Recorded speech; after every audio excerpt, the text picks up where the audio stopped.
Good morning, everyone. So, again, we are here for your accounts class. So, as you all know, that we have completed our chapter number 3, GAP, that is General Accounting Accepted Principles. And now, today, even we are going to start with our next chapter, Basis of Accounting, that or what are the factors on which accounting statements are recorded, the criteria behind recording the accounting statements, evaluation method of accounting records. So before discussing about cash basis of accounting, it's very important for all of you to know about the accounts, the different accounts which we use in recording, the types of accounts, the concept of debit and credit. You all know what is debit and credit. The concept of debit and credit, how are they used, what are the rules for recording such transactions using the debit credit classification. So before proceeding with the topic, let me first introduce with the chapter. So class, this is chapter number 5, that is basis of accounting. Okay, first of all, after doing this chapter, you will be able to learn about cash basis of accounting, accrual basis of accounting, difference between cash and accrual basis of accounting, and last is hybrid basis of accounting. So I can tell you that basis of accounting is of 3 types. First of all, it is cash basis of accounting, then accrual basis of accounting, and the last we have hybrid basis of accounting. Okay, now as the name suggests, cash basis of accounting, that all the transactions which have been done in cash, inflow of cash and outflow of cash will be recorded. Then accrual basis, accrued, we have already done in the chapter of GAAP, accrual concept. Accrued means due but not received, due but not paid. So here we are going to record those transactions for which amount has not yet been paid or realized. And the last is hybrid basis. It is a combination of both cash basis and accrual basis of accounting. So in this chapter, the different terminology which come across you and you will be able to learn in this video is cash basis, accrual basis, hybrid basis, receipt, payment, revenue, consistency, accrued income, income received in advance, non-trading organizations, prepaid expenses, outstanding expenses, and matching principle. So many items you must be familiar with because we have covered earlier also, but in this video we always revise these terms again. Okay, let me start with an example first. Suppose we have purchased furniture for 10,000. Okay, now tell me, furniture is your asset, 10,000 is cash, again is it your asset? Now I have written a word real account on both sides. It's a new term for you, real account. So a real account means which shows increase or decrease in assets. Real account means an account which shows increase or decrease in assets. So look at here. First I have said increase in asset. Furniture is there, that's why I have written real account. Cash is decreasing, that's why again I have written real account. Increase and decrease in asset. Now it's a purchase. The transaction nature is purchase. Here cash is paid. So furniture is coming in the business and cash is going out of the business. What is coming in the business? It should be debited. And what is going out of the business? It should be credited. Again I am repeating, debit what comes in, credit what goes out. It's a rule of preparing accounts. Debit what comes in. Whatever comes in your business in the form of assets, debit the same, and credit whatever goes out of your business in the form of cash, right? So there are certain steps which we follow before deciding what is to be debit or what is to be credit. So first of all, scan on what rule will apply. So it was a rule now, debit what comes in, credit what goes out. So first of all, scan the rule. Now, what type of account is that? Real account, as we have categorized. A real means increase and decrease or assets. Now, next one, which accounting rule will be applied? Telling that what kind of transaction it is and what is coming in, what is going out, applying that rule. Now, this rule which we have done is applicable to all assets of the business, like cash, land and building, trademarks, plant and machinery. So all the assets. Okay, now let us first have a base of accounting rule of thumb. How do you record or how do you analyze the nature of transaction, that whether the following is to be debited or credited? So suppose I have drawn a chart here. If asset is there, then if asset is increasing, purchasing machinery, asset increasing, then it is debit. Asset decrease, you have purchased machinery, you have paid cash, cash is decreasing, it will be credited. So asset if increased, debit, asset if decreased, credit. Similarly, move to liability. Now liability is amount owed to others. If liability increases, now I have purchased goods from Rajan and brothers. I have not paid them anything. So if they have increased, if my liability increased, I will credit it. And if it decreases, I will debit it. Liability if increases, credited. Liability if decreases, debited. Next is revenue. Revenue means income. So if incomes increased, then they are credited. If incomes increased, then they are credited. If they are decreased, then they are debited.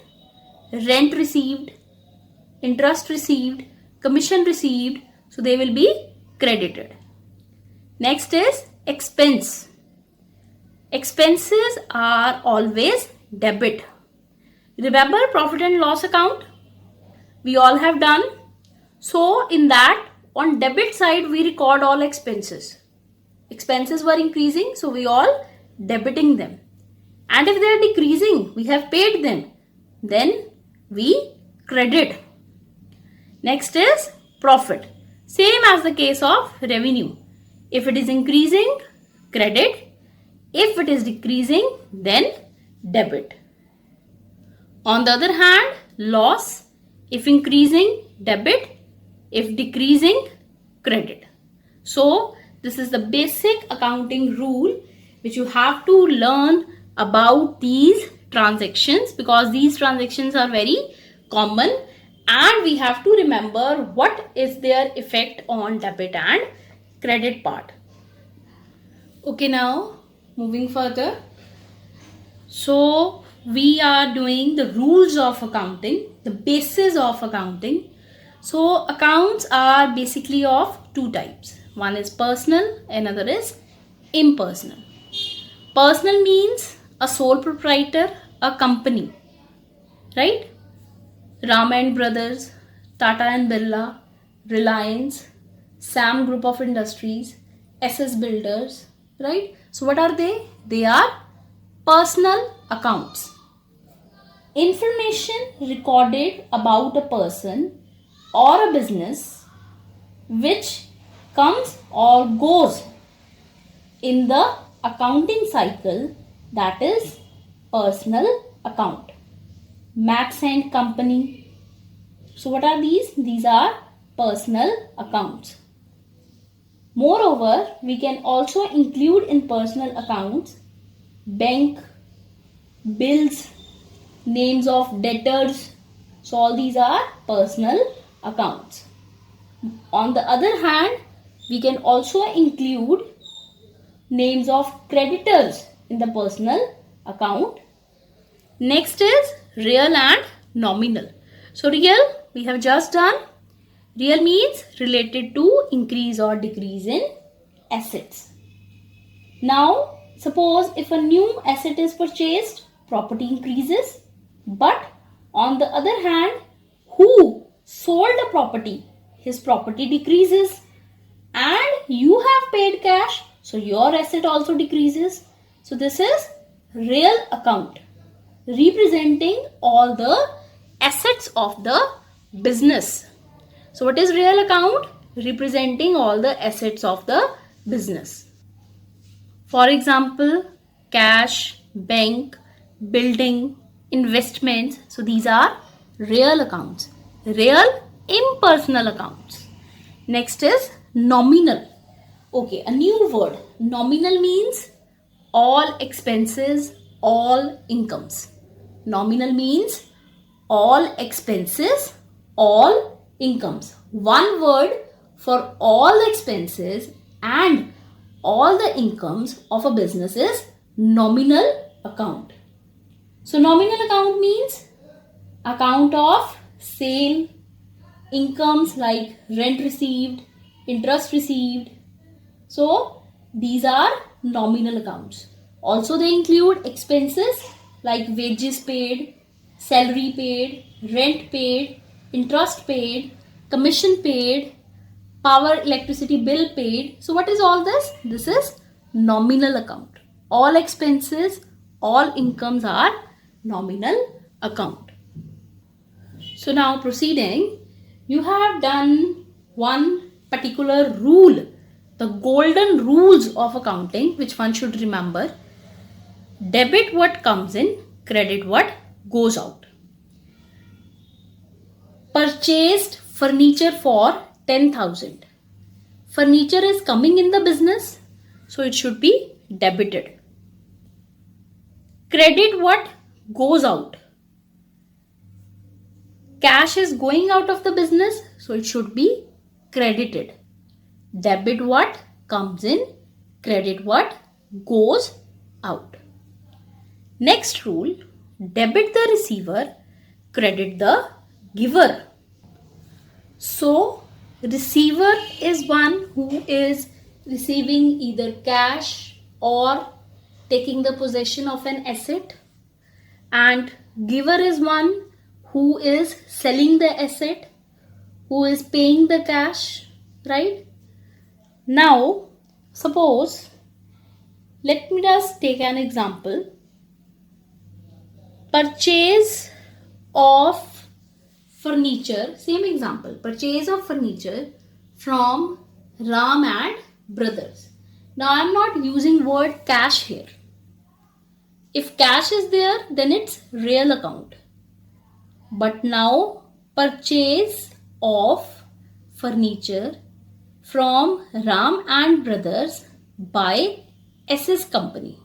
One is purchasing, other is selling. Debit the receiver. Who is receiving? SS Company. So who will be debited? SS Company will be debited. And on the other hand, who is giver? Ram and Company. So who will be credited? Ram and Company will be credited. Debit the receiver, credit the giver. Next is debit all expenses and losses, credit all incomes and gains. Okay, a very important thing which I want to tell you here, Like you have done debit what comes in, credit what goes out. Then it is in real account. It is applied in real account related with assets. Debit the receiver, credit the giver.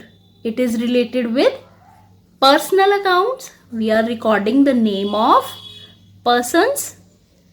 Then debit all expenses, credit all incomes and gains. One word for all expenses, incomes, losses and gains. What is it? It's nominal. So what does it mean? That nominal account deals with this third rule.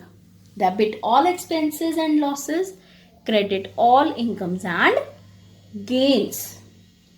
If expenses are incurred, loss is there, rent paid, electricity bill paid, stationery purchased, printing charges paid, power bill paid. So what is it? Expense.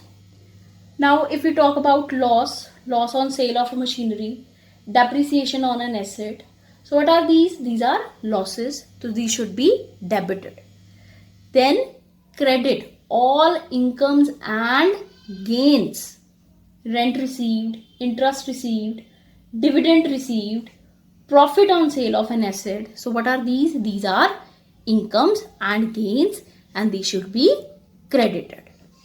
So we can say here, a real account is a journal ledger account relating to assets and liabilities other than people accounts.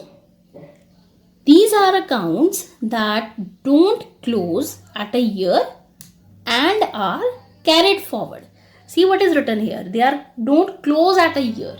Close at a year means like assets, machinery you purchase, you are having your car, home. So they are not purchased every year. Since they are taken year by year, proceeds year by year in the accounting books. A nominal account is a journal account pertaining to all income, all expenses, all losses and all gains. So, one word for all income, expenses, losses and gains taken together is nominal account. Okay, now the next part. Debit the receiver, credit the giver. This rule is applicable to persons, names of persons, artificial persons like companies, and the representative persons. Representative is salary for the month of January. It is representative person. Rent for month of June. It is representative. So, what are the various examples of persons or artificial persons here? Example, Aman, Ram and Son, Happy Store, bank account in SBI, outstanding salary, prepaid expenses. Okay. Now, the word outstanding salary. Outstanding means which is still to be paid. Due but not paid. Outstanding means due but not paid. This is month of May. Suppose if I have not received salary for month of April, then April month salary will be outstanding salary. Due but not paid. Next is prepaid expenses. Sometimes, suppose if you live at a rented place and you paid rent for 2 months collectively. This is the month of May and I have paid it for June also. Then it is prepaid expense. It's a representative person. Both these are representative persons. So now on the other side, our next rule. debit all expense and loss, credit all income and profit. Now this rule is applicable to all expenses, incomes, losses and profits. For example, salary, wages. So salary and wages are what? They are our expenses. Next is purchases, sales, commission received. So what are these? These are our incomes and profits. So all the incomes, expenses, profits and losses taken together are called nominal account. Expenses and losses should be debited and incomes and profits must be credited. Now the application of accounting rules. First of all, categorizing what type of account it is, deciding about the rule which you will be going to follow to record the transaction. So now how are they applied? First of all, check whether there is money transaction involved. Is that transaction affect your set of books? Check whether the transaction falls under which accounting period. Okay, let me do all these three with the help of an example. So first is check whether is there a money transaction involved. Goods purchased, you have to check whether cash is involved in it or not, or simply goods have sent for inspection only. Now, is that particular transaction has any result on your profit or loss? Then you have to check it belongs to this year or it belongs to previous year, or it may belong to upcoming year. Next is, does the transaction involve a personal account? That is, suppose CI as a person or company or any other entity as mentioned in concepts. Is that person a receiver or a giver in the transaction? Accordingly, we have to debit or credit the person account. Now, see, does the transaction involves any cash inflow or cash outflow? Is cash or bank involved in your transaction? Then see, if there is cash involved, then the choices are there. First you see if there is cash involved, then you go for the choices. So first choice, both can be real. Both can be real. One asset is increasing, other is decreasing. So both can be real, debit and credit. If both are real, then one asset is debited, other is credited. One real and one nominal. One real and one nominal. So see, what is there? Purchase of an asset, one real, or sale of an asset but in lieu with an expense or income. That is one real, one nominal. Either debit or credit for real or debit or credit for nominal account. So this we will do in detail right now. Okay, let us first memorize a combination of how accounts can be combined. So, one real and one nominal account can be combined. Then one personal account, one real account can be combined. One personal, one nominal account can be combined. Then one real, one personal account can be combined. Two real accounts can be combined. One real and one nominal account can be combined. One nominal and one personal account can be combined. One nominal and one real account can be combined. So this we will do in detail now. So first is a combination of a personal and a real account. Now personal means a person, an artificial or a representative person, and real is an asset. So suppose in your business, if drawings take place, goods withdrawn by the proprietor. So goods are taken out of the business. Goods are assets, so they are real account, and proprietor is a personal account. So one account will be debited, another account will be credited. Debit the receiver. Debit the receiver. Who is receiving here? The proprietor, so he will be debited. And credit the expense. So what is expense? What is going out of the business? Goods. So one account is debited, another is credited. Another example of combination of personal and real account can be advance to employee, payment to supplier. Then the next combination is two real accounts.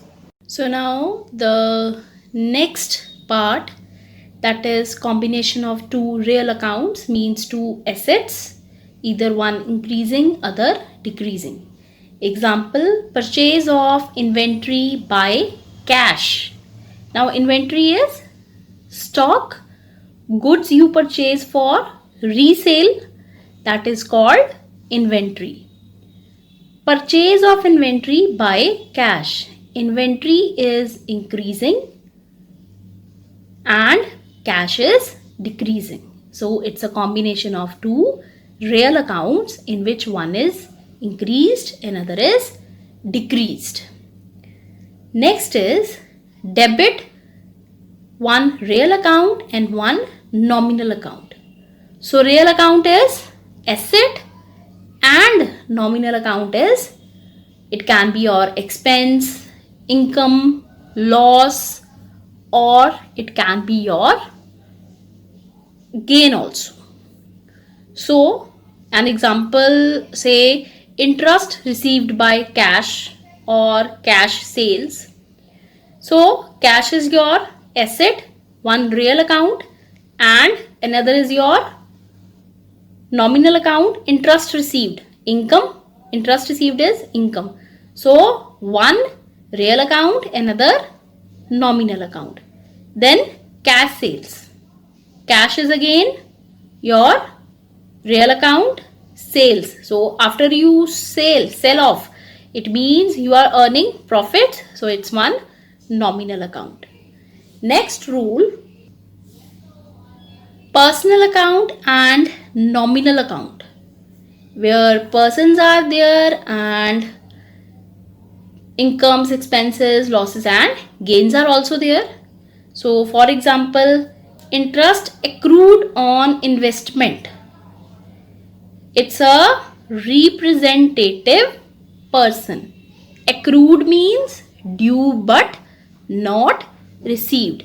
And what kind of person it is? Representative person. So one person is involved, interest accrued. If I have to receive money, then I will treat it as my income. So one person and one nominal account is involved. Next is dividend accrued on investment. So dividend accrued on investment.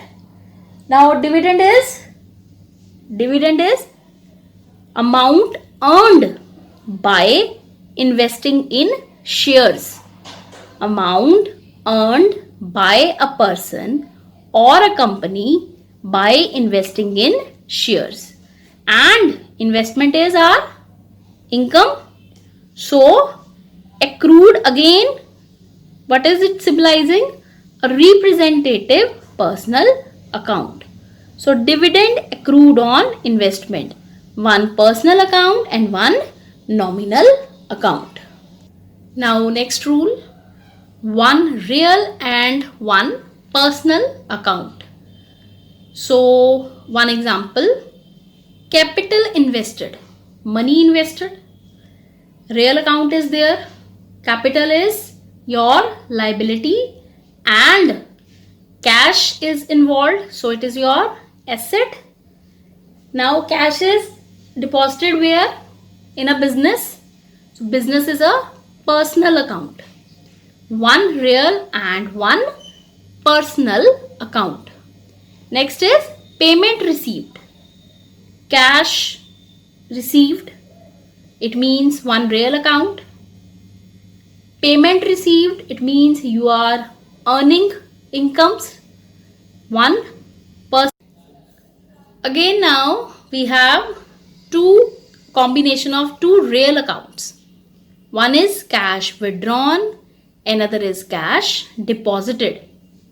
Cash withdrawn, you have withdrawn cash from a business, right? If you have withdrawn cash from a business, then it is drawings. Drawings is your expense, it affects your assets, then it's a real account. Cash is withdrawn, again it is an asset. So next is cash deposited.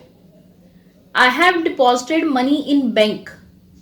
My bank is increasing, my cash is decreasing, but both are real accounts. Next combination is combination of nominal and real account. Nominal and real account. Okay, one example, rent paid by cash. Now rent is an expense, so it's a nominal account. Then cash is asset decreasing, it's a real account. Next is one nominal and one personal account. Look, hire purchase charges accrued. Now what is hire purchase?